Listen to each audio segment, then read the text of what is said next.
Hello, everyone. Welcome to this Data Science for Beginners series. This is the last session of our series that we have been doing for the past 2 weeks. So thank you all so much for joining us on today's event. I'm very excited to kind of embark on this journey with you and take you along, the last few steps on how you can kind of continue your learning journey on data science. Whether you are a student, whether you are a total beginner, or you are someone who is interested in learning or getting into the data science world, this path is the right one for you. So thank you so much all for attending us. Please let us know in the comments where you are joining us in from the world. That being said, let us get started. So as we know, this event is part of our Microsoft Reactor Code of Conduct. So please, we are here all to learn. So please be open to all questions and viewpoints, be welcoming, be respectful, and let's have it as a very friendly environment because we're all here to learn. So just to briefly introduce myself to the audience or to any new attendees that have not attended our previous sessions, my name is Hadeel. I am a regional cloud advocate from Microsoft Reactor Middle East and Africa. And by being a regional cloud advocate, I basically kind of give these sessions, online and hybrid sessions as well, on kind of teaching you and sharing my knowledge with you and expertise in areas, tech topics and areas such as data science, machine learning, AI, Internet of Things, as well as exploring other kind of cloud services and technologies as well. So as part of the reactor, we give these kind of advocacy sessions. Some are online, some are in person, and some are hybrid. I am based in Dubai, the United Arab Emirates. Please let us know in the comments where you are watching us from, because we would like to see what kind of audience we have, where everyone is coming from. That being said, let us get started. So I always like to start these data science kind of series that we have by reminding you or taking you through a typical stage or process of how a typical workflow of a data science lifecycle could look like. So let's quickly just overview and look how what are the kind of the typical steps you would kind of have to keep in mind as a data scientist, as a student, as someone who is willing to kind of have a data set in hand and also start working on their project. So the first thing that you have to do is obviously you need to kind of define your objective and clearly, state, what your problem is. So after you kind of understand what your problem is it, for example, predicting the sales of your, let's say of your products for the next upcoming month? Is it to forecast whether where you can open a new branch of or a new location of, for example, your shop?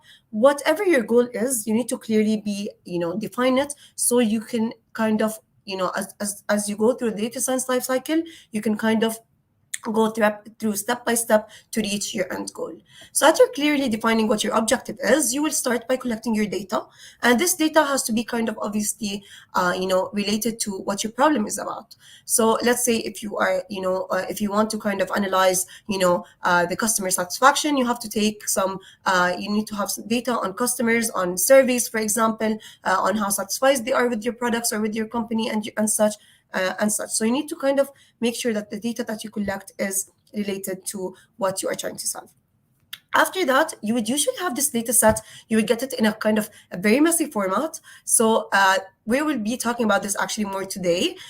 We will highlight this more today. And this step is actually called data cleaning and processing. So basically, the data that you have in hand, you will look at it and it will be very messy. You will not really understand what it is. It can have many errors, inconsistencies, any missing values and such. So we need to kind of look at ways of how to clean our data set before actually taking it to the next stage of analyzing it. And this is actually called exploratory data analytics. And this is where you actually, as a data scientist, as a data analyst, as someone who is working on their data science project, you need to kind of explore your data set on a very high level. So basically, you will kind of give your own insights and look at the data set you have in hand and kind of discover what are the most important let's say points that you have. You can kind of see if there are any hidden patterns, any relationships between parameters and such that you can kind of later then make good analysis on. Based on that, you will actually start by building your model and evaluating it using machine learning algorithms. And then you will start by communicating your results of the model by using data visualizations. And this is actually another topic that we'll be focusing on today. The importance of data visualizations, what visualizations you need to look at, and why they're very important to use in the data science project. After that, you will actually deploy your model, and based on kind of you will look at the problem understanding, which is the first step, and you will look at the last step and see if it all kind of makes sense and you reached your end goal. So let's have a recap on what we actually did last time, since this is a series. So last time we have learned, we looked at some of the ways that data can be managed, manipulated, and used in several applications. We looked at the definitions of relational and non-relational databases and how we can store data in them. And we also looked at some basic important fundamentals of working with Python to manage our data. And we even looked at some of the many ways that we can work with Python to manage and mine our data. Today, we will actually look at how we can prepare our data. If you have a data set in hand, how you can actually, what are the steps that you need to kind of look at to prepare it, and like some of the functions that you need to kind of understand in Python, specifically looking at the pandas library. And we'll also look at data visualizations as well, because this is a very important topic that every single data scientist or analyst needs to kind of know how to work with and what visualization to use. So this is what we'll be looking at today. Now, we will start with the first section, which is preparing our data and how we can actually work with our data. So obviously, most of the time, we have raw data everywhere. And what is raw data? It could be data that is arranged maybe in like an Excel sheet, and it just basically has some information that doesn't really make sense until you actually start by analyzing it. So most of the time, these raw data, this data set that you get in hand is actually full of inconsistencies, of errors, of maybe probably even typos and such. So this is what we call dirty data, or we call this process like garbage in, garbage out. So basically, you need to kind of as someone who's an expert, or someone who's a data scientist, a data analyst, or maybe a student even, or whatever, you need to kind of make sure that the data set that you have in hand has to go through the data cleaning process and go through actual data cleaning techniques in order to make sure that you get rid of any inconsistencies, any errors, any duplicates and such, so you can actually take it to the next step. If you don't actually clean your data, you might ask, okay, Hadeel, what if I don't actually clean my data? Okay, I have my data set in hand, and I will just go on and analyze it. What this will give you is it will not give you the best results for your model when you build it. It will not give you a good accuracy and such. So you need to kind of make sure, that this is actually one of the most important steps that us as data scientists actually, take most of our time to do and work on. So today we will actually look at some kind of techniques of how we can clean and transform data to handle some challenges of the missing data, any errors, any duplicates, incomplete and inaccurate data. And the topics that we covered will utilize Python, the language that we have, and Python, and the pandas library inside Python as well. So if you don't have a basic of Python, I will actually put for you a kind of like at the end of this, at the end of the session, I'm going to be putting some kind of further learning resources for you to actually look at your own pace and to further learn if you are not familiar with basic Python. But we have also kind of covered these, these steps in the previous sessions. So make sure to watch the previous sessions, session number 1 and session number 2, to actually kind of have a good overview.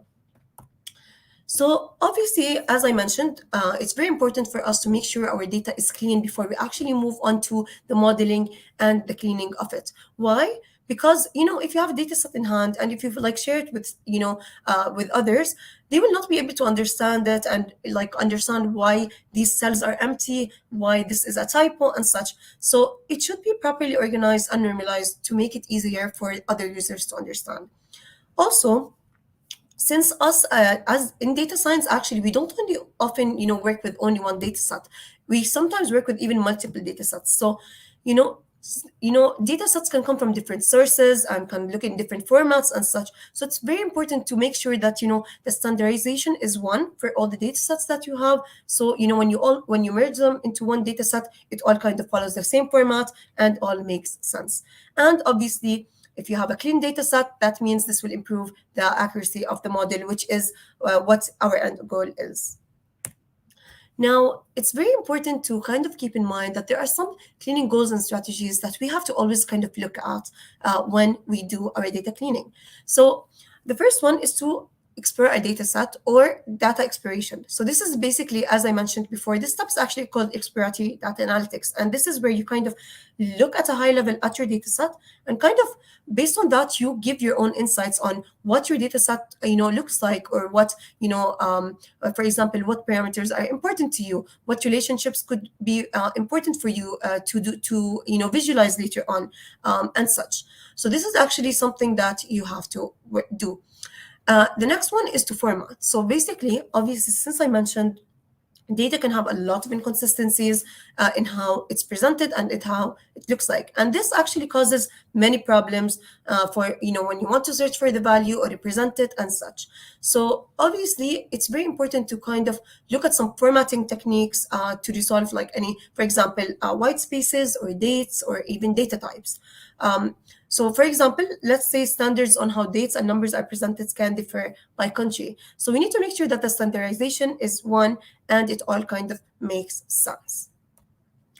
Another common cleaning goal that we need to look at is duplications.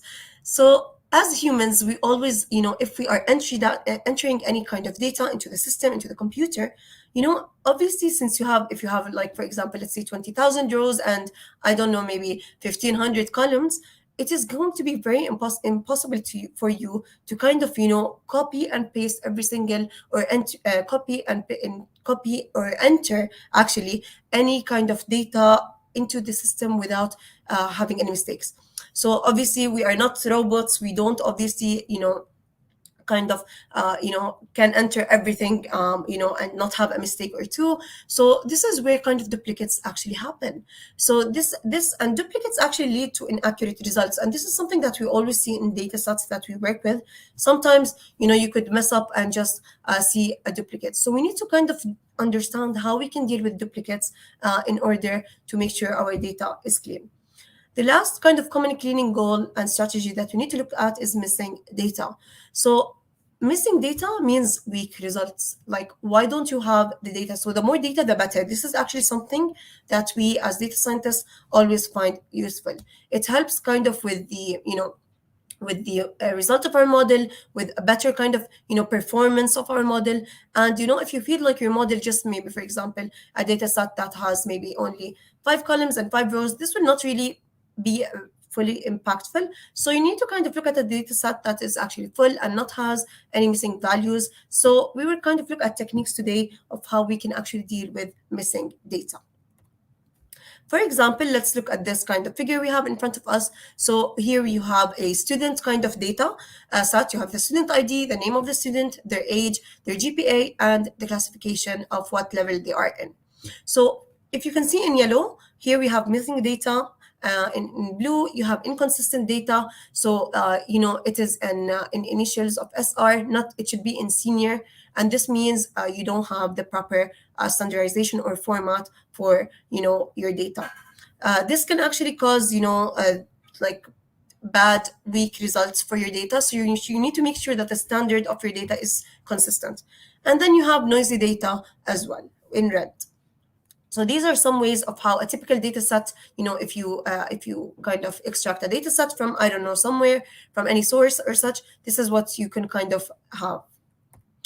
Now, let's start by exploring data frame information. So if you're not familiar with data frames and such, we have actually explored and highlighted this topic very highly in the last session. So make sure to, look at the last session. It is actually, recorded on our YouTube Microsoft Reactor channel. So make sure to look at it to kind of have a basic intro on what data frames are and, all the important information around it. So talking, continuing from that, we are actually going to understand some general information about the data stored in the pandas data frames. And pandas is a library that we actually use in Python, and I highly recommend for beginners, complete beginners, since it's a data science for beginners curriculum, for you to kind of look at Python and start learning Python, because for me, I believe it is the easiest language. It is very, beginner friendly, and you have a lot of useful libraries that can help you with doing visualizations, analysis, data cleaning, and so much more. Today, we're going to be looking at pandas, data frames, and such. So let's start by actually, I will ask you a question, or maybe let's think of scenario. So if let's say you have a data set that actually consists of 60,000 rows and 400 columns. And so when you have all of this data, which is huge, how do you actually kind of understand or even begin getting a sense of the data that you're working with? Thank God we live in a world where we have Python and all its amazing libraries. Pandas actually provide some convenient tools, or like functions actually, that help you kind of look at the overall information. So it kind of gives you like summaries of, for example, like looking at the first few rows, the last few rows, just to give you a highlight of like a quick overview of what your data set could look like without even actually scrolling through all these 60,000 rows and columns. So in order to actually explore this functionality, we are going to kind of take you through some examples of, importing our, it's very important to import our libraries. Then we will be reading our data sets, loading them into the system, and then see how, begin exploring it and showing you all the different functions that you can find in, data frames and pandas. So now we're going to take the iris dataset, which is actually a very iconic or very well-known dataset that you can find. So basically, it has like information on the flower or sepal length, or the sepal width, the petal length, and the petal width. So the first thing that we can see here, you will start by importing the important libraries that we have, and we will import obviously the dataset by loading the iris dataset. After we've loaded the iris dataset, we highlighted the data of the iris and the columns or the feature names. So as we can see here, this is the output that we have. It shows us an overview of our data iris dataset with the columns and the rows in the picture. Next, we will look at dataframe.info. So the info method or info function is actually very helpful, because it helps you print a summary of the content that you have in a data frame. So if you actually print, the info method, let's see in our data set what kind of information it can give us. So by writing this line of code for the iris dataset.info, this function, it will actually show you, it shows you 150 entries from 0 to 149.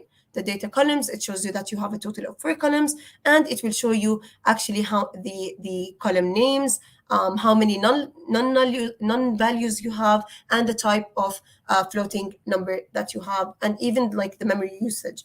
So this kind of, from this, from only this function, it can actually tell you that we have 150 entries in 4 columns with no null entries or no missing values and such. And all of this data is actually stored as 64-bit floating point numbers. So this is actually a very kind of useful function for you. When you want to begin by exploring your data set, this function is very helpful. Next, we will look at the head function. So dataframe.head, it will actually kind of show you the first few rows of how your data set could look like. So also talking about the iris data set that we just talked about, if we use that head function, it will give us the first kind of few rows of our data set and how it looks like, with the data, with the columns, with the rows and such.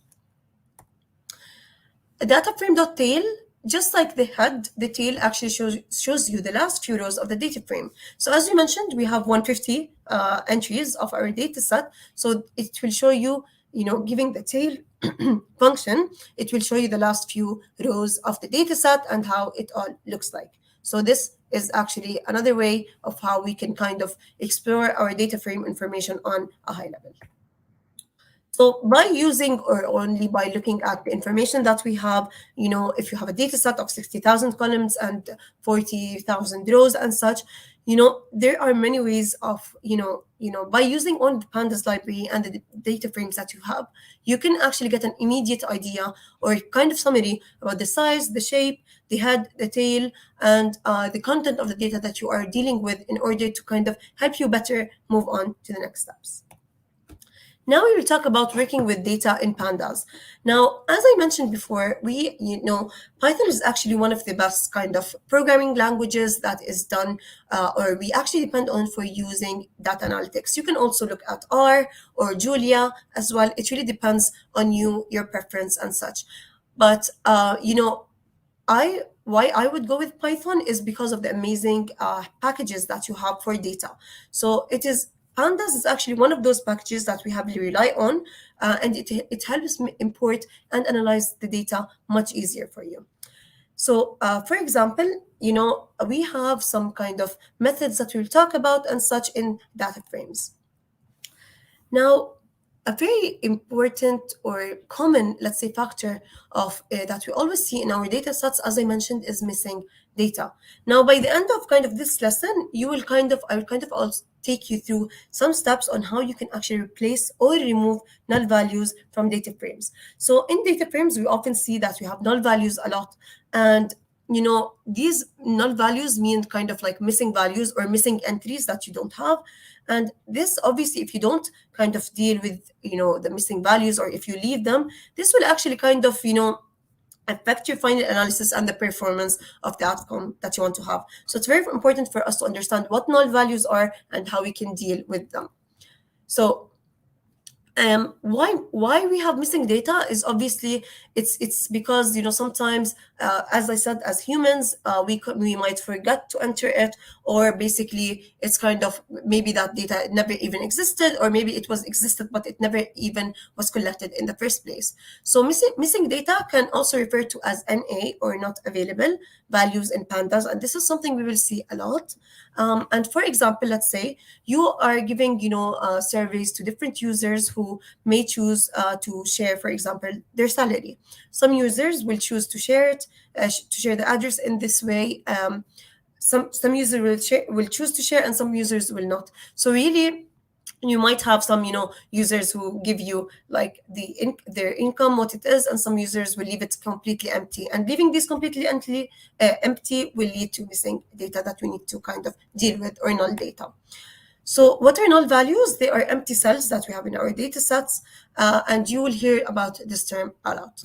Why we have to handle null values? Because we can't provide null values to our machine learning model.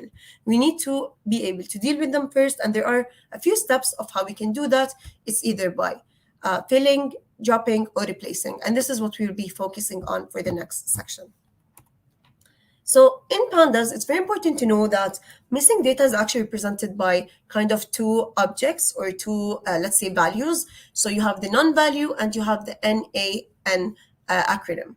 So none is actually a singleton object used in Python that is often used for any missing data in Python code. So it can be represented by none. And NaN, or an acronym, which is an acronym for not a number. This is something that we'll actually see a lot in the examples I will give you in the next few slides. And this is actually a value that's also recognized by all systems where you don't have any number. So if you have missing data, they can be represented by either none or not a number, or NaN. And pandas actually treat those two values as essentially interchangeable for indicating, obviously, missing or null values. Now, there's actually, ways of how actually we can deal with these kind of values. And thank God, in the pandas data frame, we have some useful functions in order to do that, such as detecting, removing, and replacing null values. So the very important functions that you can look at are listed as you can see here. You have is null, not null, drop NA, fill NA, replace, and interpolate. And these are what we will be talking about in the next few slides. So we will actually check. How do we actually check if we have missing values in the first place? You have a data set for you have 60,000 rows, 50,000 columns, let's say, you will not actually go through them row by row and column by column to actually search for where you have missing entries and such. In pandas, you can, in the pandas data frame, you can actually use the functions is null and not null in order to actually, give you that result and tell you where you have missing values and how many missing values you have and where you don't have missing values. And these actually both functions help in checking whether a value is an an or not a number. These can actually also be, you will also see them used in pandas series a lot to help you find null values in like a specific series. So let's actually explore here. For the next few slides, we'll explore this example that we have. We will be looking at an employees data set, which is in a comma-separated value file. And this is how an overview of how this employees data set looks like. It's, arranged in an Excel sheet. You have the rows, you have the columns. For example, you have the first name of the employee, you have what gender they are, when did they start working, the last login time, their salary, their bonus percentage, if they are in the senior management team or not, and and what team they actually work at. So this is kind of the data set that we will look at. And if you can actually see here in the highlighted red boxes, as you can see, you have some missing values or some, entries that are null. Obviously, you also have here, you also have here.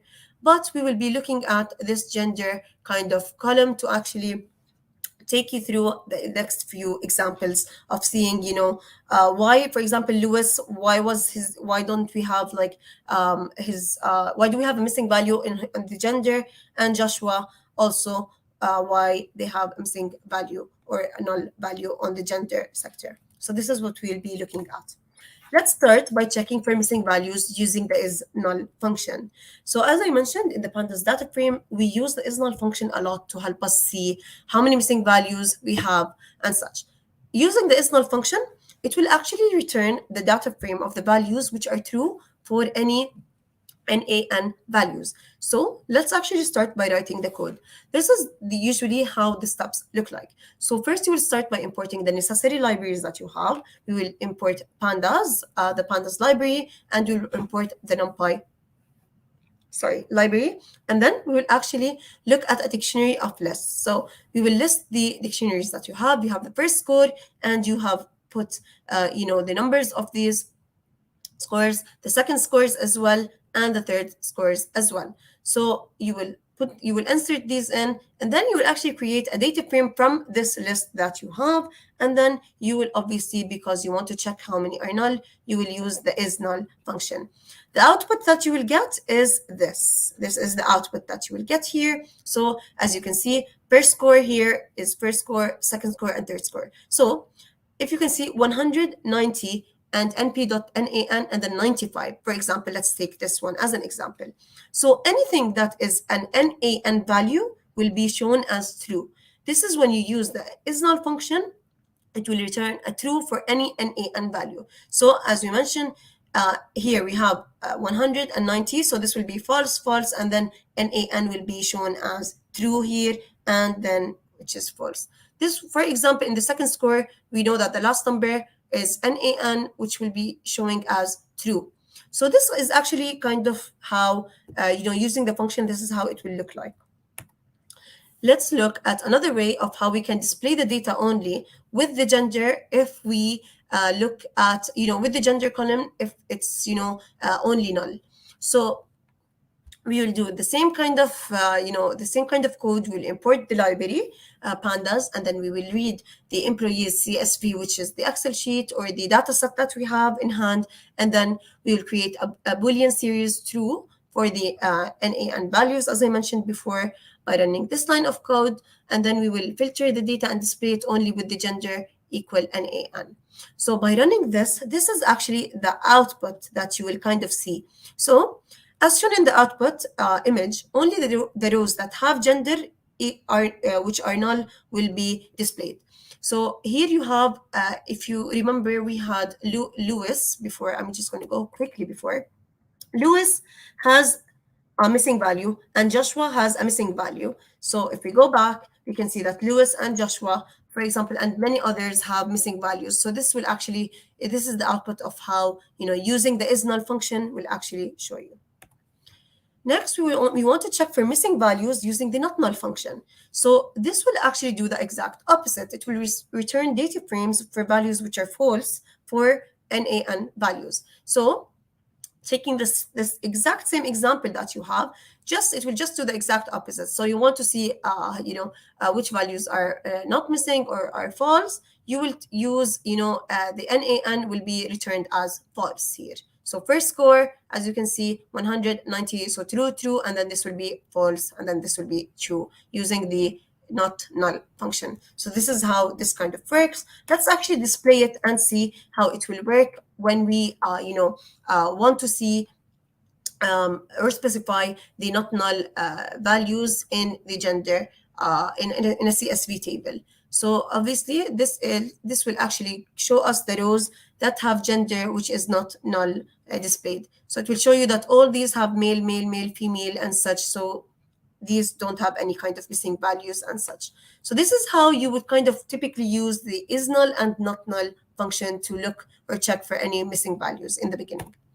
Now let's see, you figured out how to kind of see how many missing values you have and such. We want to start by actually seeing some of the ways where you can actually deal with them. One of the ways that you can deal with missing values is by filling them.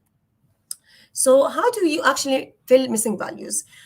In pandas data frames, you can use the fill NA function, the replace function, and the interpolate function. So let's look at what each one actually is. The fill NA function will actually replace any kind of null values you have with a specific value. The replace function will actually replace any specified value that you have with any other specified value. And the interpolate method basically will replace the null values, but using a specific method. And there are many interpolation techniques that you can use to fill the missing values. One of them is, for example, using the linear kind of algebra. So we will actually look at, or the linear method. So we'll actually look at these kind of three functions and how they look like continuing on our data set that we have and the example that we have. So the first thing that we're going to do is we want to fill the null values with a single values. This is one of the ways that we can deal with missing data.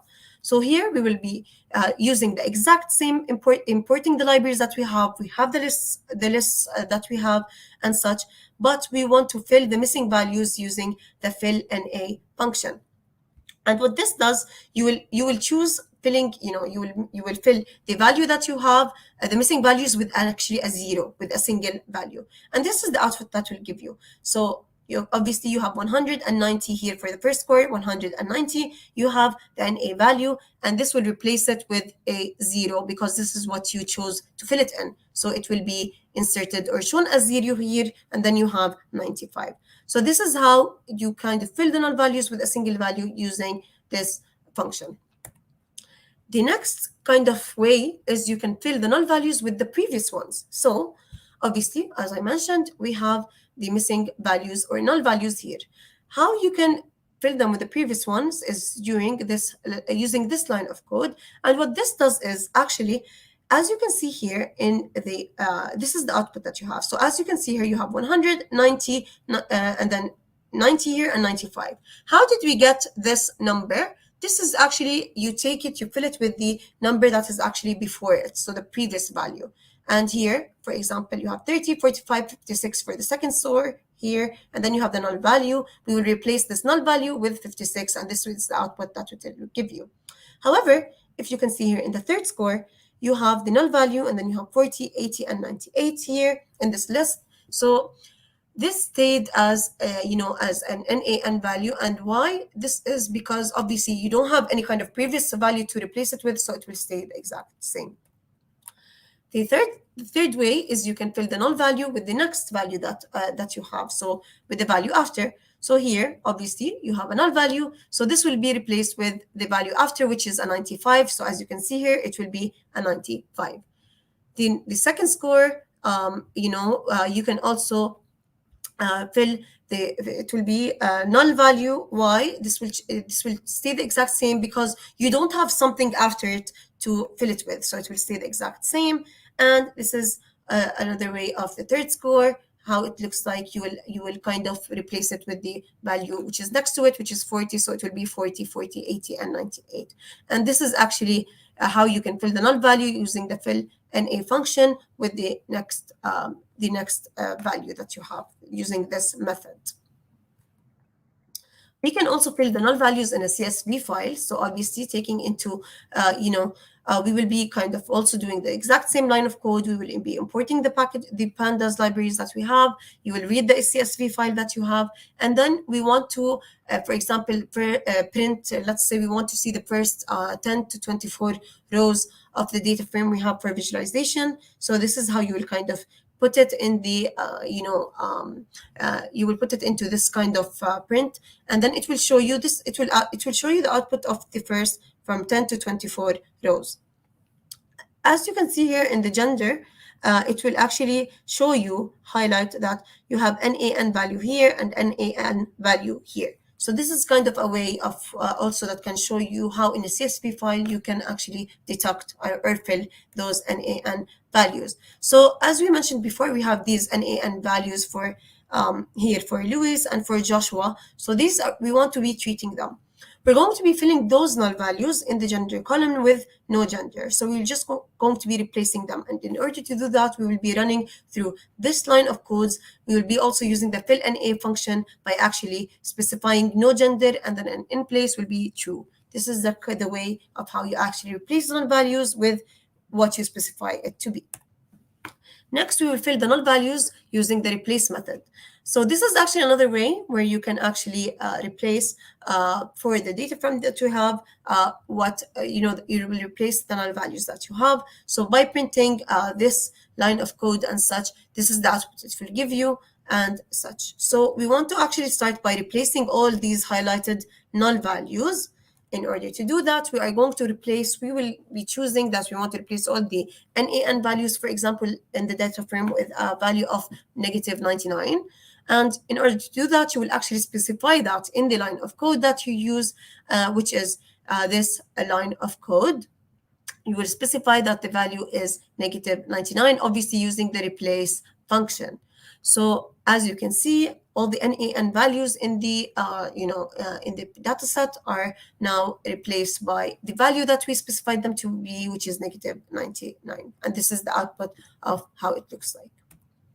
We can also now use the interpolate function to fill out any kind of missing values using specific techniques. One of the techniques that we can use is the linear method. And obviously with interpolate method, it replaces the null values on a specified method. And here we chose to replace it with the linear method. So you will import the libraries that you want, which is the pandas. You will create the data frame that you have, A, B, C, D, with all the list of numbers that you have in the rows, and then you will print the data frame. And in order to do that, it will give you this kind of output of the rows and columns, how they look like, and all the values that they have, knowing that none will be showing as NaN here. So with interpolate, we want to kind of interpolate the missing values using the linear method. Now with the linear method, it will kind of ignore the index that you have, and it will treat the values as equally spaced. So we want to interpolate the missing values, and in order to do that, you will actually use this linear method or this kind of line of code to actually do that for you. So it will give you this kind of output with the rows and columns and such. Now, from this output that you can see, the values in the first row could not get filled in, as the direction of filling of the values is actually forward, and there is no previous value which could have been used in interpolation. So obviously with interpolation, you need to fill the values and such. So here we were not able to fill the values that we have.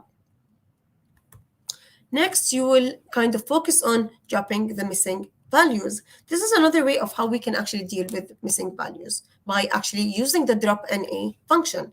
And this function, what it does basically is it will drop all the columns or rows of the data sets you have, which include null values in different ways.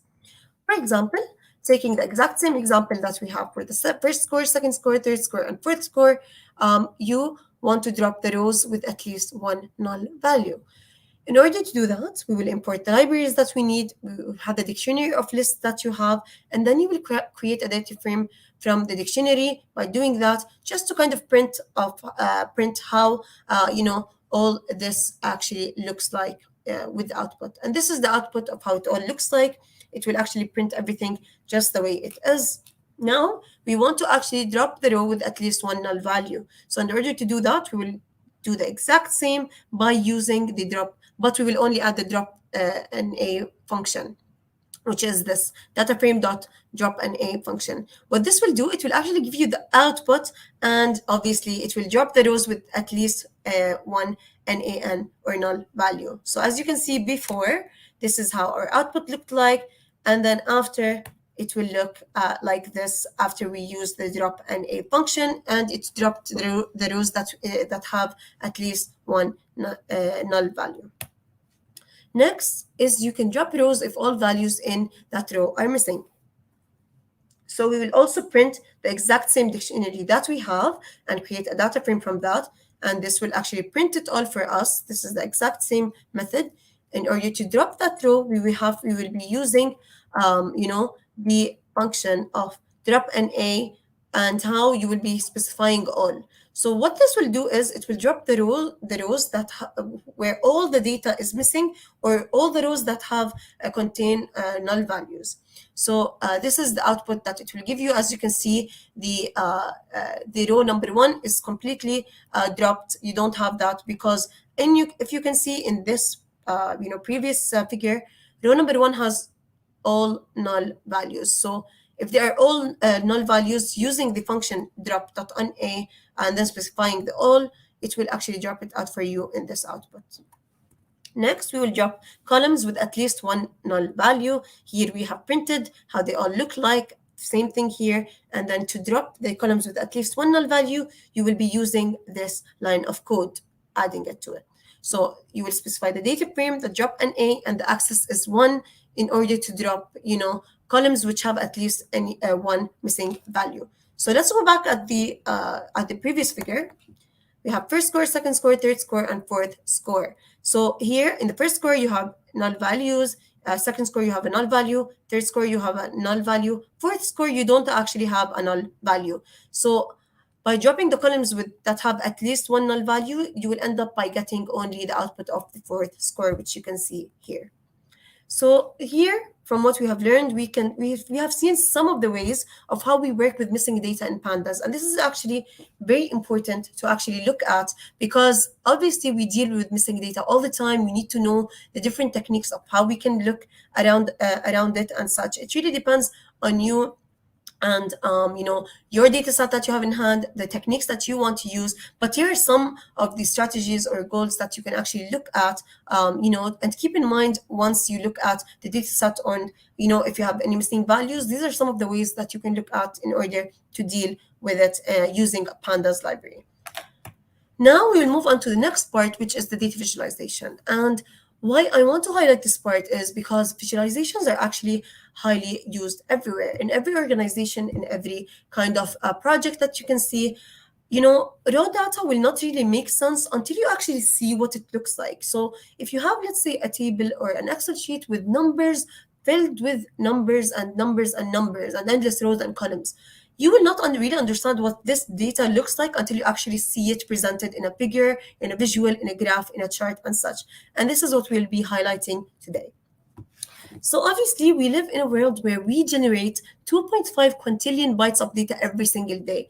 And 2.5 quintillion bytes means 2.5, and then you have like 18 zeros after it. And you can only imagine, with the rise of the Internet of Things and all these new technologies and cloud and, all these new, technologies like machine learning, AI, big data and such, this number will only grow. So obviously, with so much information that is accessible at our fingertips, it's very important to understand how you can organize all this big data into actually transform it to actionable insights. In order to do that, we need to understand what types of data visualizations we need to use and the different types of visualizations that we even have in hand. This is what we'll be talking about today. So what is data visualization? Just like its name, data visualization is basically visualizing your data. So usually you get a data set that is full of numbers, probably presented in rows and columns and such. The process of analyzing this data into graphs, charts, and figures and such in order to understand the context of your data is what we call data visualization. And why data visualization is actually very important, and is a very important kind of topic that is actually used everywhere today, because it helps the user, the stakeholder, and for example others, basically understand your data clearly, what your data is all about. It provides a quick high-level summary of the main information that you have in the data, and it will obviously enable any kind of decision makers to see what data you have in hand, they can grasp any kind of difficult concepts they have, or even identify new patterns, discover new relationships. Even it can give them like ideas of what they can improve in their organizations and such by only looking at their visualizations and such. So let's talk about the different types of visualizations we have. It's very important to know that like in the data science world, we use visualizations a lot. Obviously, by the end of analyzing your data as it goes through the data science lifecycle and such, your end goal is to actually present this data, this raw data or raw information, to actually actionable insights that people can actually look at and understand what exactly it looks like and how it can be beneficial for you to take your next decision. Now, it's very important to know that we obviously live in a world where data visualizations, because they're very important, we have different types of visualizations. I mean, they are endless, from charts, graphs, lines, plots, maps, and such. Now, it's very important to know what you need to kind of select what type of visualization is right for you. And you need to kind of choose one that is actually very clear to kind of help you represent your data and tell the story and message of your data set. So this is what we'll be looking at today. We'll be looking at some of the most important visualizations that we are highly used, and I will also kind of give you a guide on how to choose your right visualization type. Let's look at one of the most kind of common, data visualizations is actually box plots. And box plots are basically used for visualizing kind of key statistics that you have in your data set. So if you want to kind of look at what is the minimum quartile, the minimum or the maximum value, the median value, the lower and upper quartile as well, and such. This is actually a good kind of visualization. It would be great to kind of show or use box plots to help you understand your data better.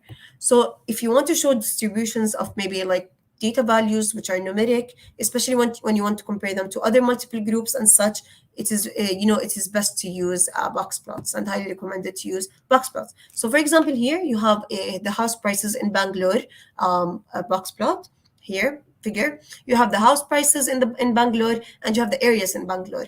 So because we have the different areas in Bangalore and such, we want to look at the different ranges of the minimum, the maximum, for example, and the median of all these areas. So we would use a box plot for this one. Next, we move on to scatter plots. Scatter plots is also another highly used plot that we use in data visualization to visualize our data and such. Now, scatter plots are usually used, obviously, because they are scattered, as you can see in the figure here. They are used to display the relationship between two variables on an x and y axis. And this actually gives you that scatter effect that you can see here. And it is obviously best used for, hugely or very big, large data sets where, you don't really look at time. You only kind of look at, the relationship between two variables. For example, let's look at, we want to see the relationship of diamond prices.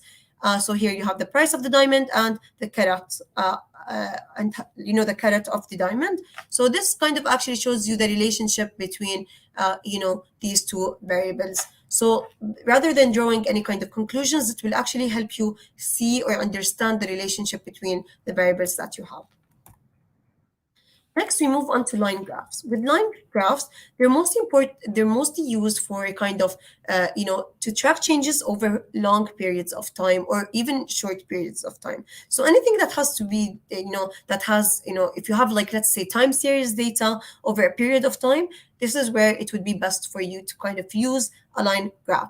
It's also very effective to use a line graph for comparing like lots of data all at once, showing changes and trends over time, over the years, over periods, or even displaying, for example, forecast data, highlighting anomalies across data series and such. So basically, it will kind of also highlight quick observations of, where you have an acceleration or where you have a deceleration and the totality of the data set that you have, as you can see here. So anything that really has a time, kind of range or time series data, you could use a line graph to actually help you visualize that and understand it in a clear way. Next, we move on to bar charts. With bar charts, they are actually used to compare several, a single category of data or even several categories of data. So it's used basically to kind of, when you want to show, let's say, a distribution of data points, or even, compare like metric values across different groups of your data set. This is where you actually use a bar chart. For example, we here have the revenue, and we here have, for example, different kind of areas or malls or such. So, for example, here you have the blue is highlighted in clothing, equipment is in yellow, and accessories is in purple. So this shows you, for example, across these different, for example, let's say these are malls and such, shopping malls. It shows you the different categories or the different subgroups of your data set, and the revenues of this graph. So when you want to kind of have, when you even have cluster bars, if you have like, let's say, two or three more, variables, or you want to compare numerous variables at different points in time, this is where it's best for you to use a bar chart to actually help you visualize that. Next, you have histograms, and histograms is also one of the kind of most popular, data science visualizations that we use to visualize our data. But when do we use histograms? Histograms are usually used to help you measure the distribution of numerical data that you have. So, for example, if you want to show the frequency where a discrete data point appears in a data set, this is where you kind of look at a histogram. Now, with histograms, they are often presented in bars, so it could kind of be similar to a bar chart, but not much. With bar charts, they actually measure categorical data. With histograms, they measure numerical data. This is the difference. Each bar in the histogram actually represents how often a data point falls within a given range. So when you have continuous measurements and you want to understand the distribution of values in your data set, or even look for kind of like outliers, or maybe data points that are not really make sense in your data set, this is when you want to use a histogram in order to show you that flow, and kind of, help you inspect how it looks like. For example, in the example here, you have a histogram that shows the pedestrian flows for a continuous time scale. You have the number of pedestrians, and you have the time of count. So because we have here a range of, numerical data, we want to see the distribution of that. This is where you use a histogram. Next, we use a pie chart. This is obviously something that we are all familiar with. And basically, it is when you want to kind of see any percentages that you have in your data set, or proportions as well. It is best suited to data that is actually split into categories. So anything that you want to see in percentages and such, pie charts are your best bet. You also have column charts, and these actually show data that changes over time for illustrating comparisons among items. And this is actually kind of typically organized in a vertical, along a horizontal, and the values will be along the vertical axis. And you can use actually column charts, for example, to track like monthly sales, or even revenue per landing page and such. So anything that has to do with, like, for example, sales over a period of time and such, this is where it would be best for you to look at the column charts to show you, that data changes over a period of time. So we talked about all of these, but you have actually plenty other charts that you have. For example, we have Venn diagrams, you have area charts, donut charts, map charts, and bubble charts, and so much more as well, circle graphs, and so much more. Now, you might ask, okay, Hadeel, we have all these charts, but how can we actually know which chart to use? So I will actually kind of show you in the next kind of, slide. I will show you like a way or a guide that will help you pick the best chart based on the goals that you have. It's very important for you as a data scientist. Once you walk through your data set or you look at the data set you have, you need to define your goal. Is your goal to inform Is your goal to compare like the relationship? Do you want to show change over a period of time? Do you want to organize, or do you want to reveal relationships? Based on your goal, you have some actually visualizations that will actually tell you what data visualization type you can use. For example, if you want to, for example, compare, let's look at the compare section. If you want to compare categories or show composition over time, you can use, like, for composition or percentages, you can use pie charts. For if you have many categories, you can use bar charts. If you have a few categories, you can use bubble charts, and so much more. You understand the kind of, overview. So this is a way that can help you. This guide can kind of help you. It can make it easier for you based on your goal. It will help you, select what could be your best data visualization type. Now we talked about data visualization and such, and this is actually where we actually highlight how you can get started in data science. In the previous two sessions that I've done in this series, I actually highlighted this and give you my best tips on how you can actually get started in data science.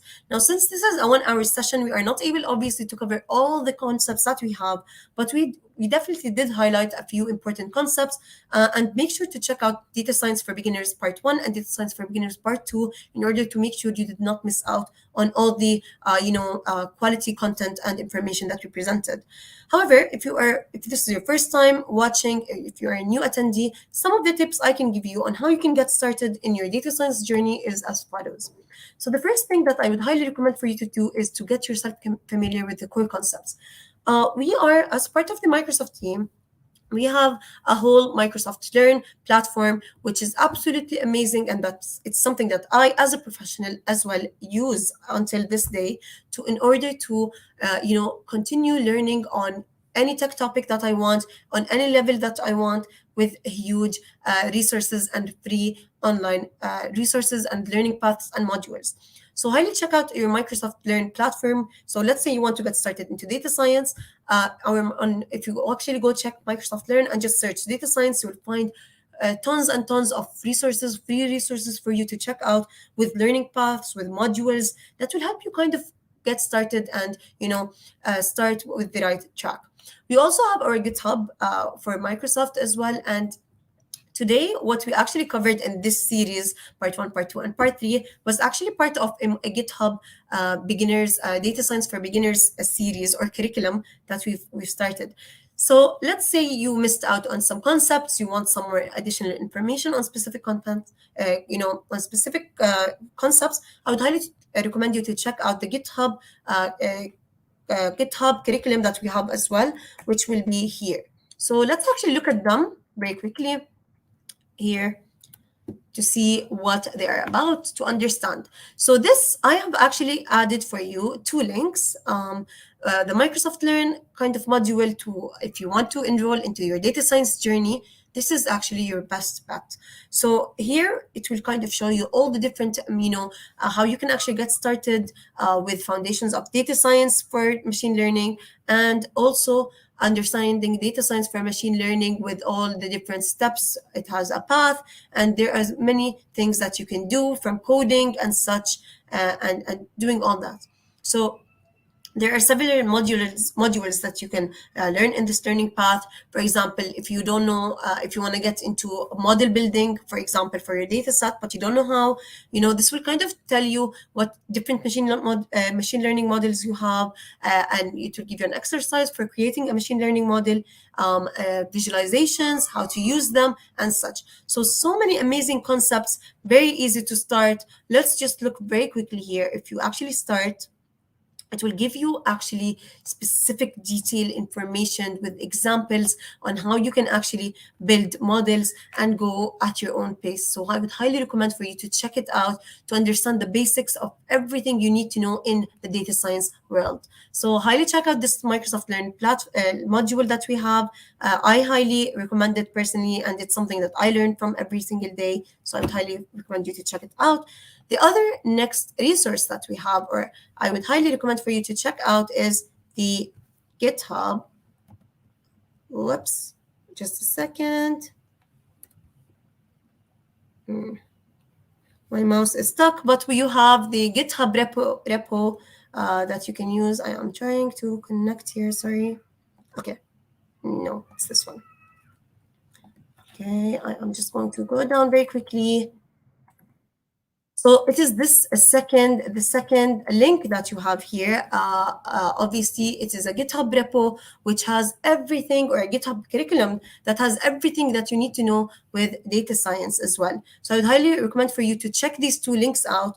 And this, these will be amazing kind of resources for you to check out at your own pace, to kind of dig deep, or even dive deep into the world of data science, how you can actually understand all the concepts that you need to know. Because as I mentioned, since this series, each part is only a 1 hour session, we are not able to cover all the concepts. So this would be an amazing way for you to continue your learning journey, and to kind of understand all the concepts that you need to know to help you get started with actually building your first model, or embarking on your data science journey. So highly check out these two links. Complete the learning module that you have. Look at the data science for beginners, the second link for the GitHub curriculum as well.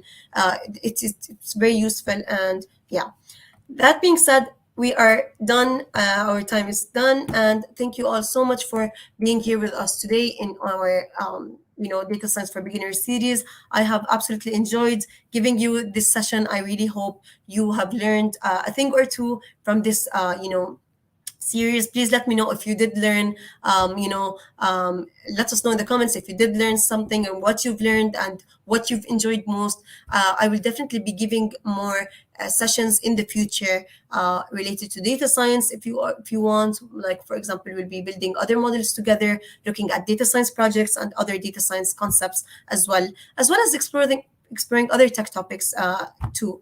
So if you want to kind of look out for me, check out our group on Microsoft Reactor, Middle East and Africa on Meetup. This is where you actually can be up to date with all the latest events from me and from other experts in the field, other regional advocates as well, giving other tech topics and sessions that you might be interested in. So if you would like to kind of stay up to date to what I am about and all that, please make sure to join us on our meetup group, Microsoft Reactor Middle East and Africa. Again, join us there to kind of, always be kind of up to date with our latest events, and, to always embark on this learning journey together. That being said, I am done for today. Thank you all so much for being here and for joining us from wherever you are in the world. And that being said, I will see you next time. Goodbye.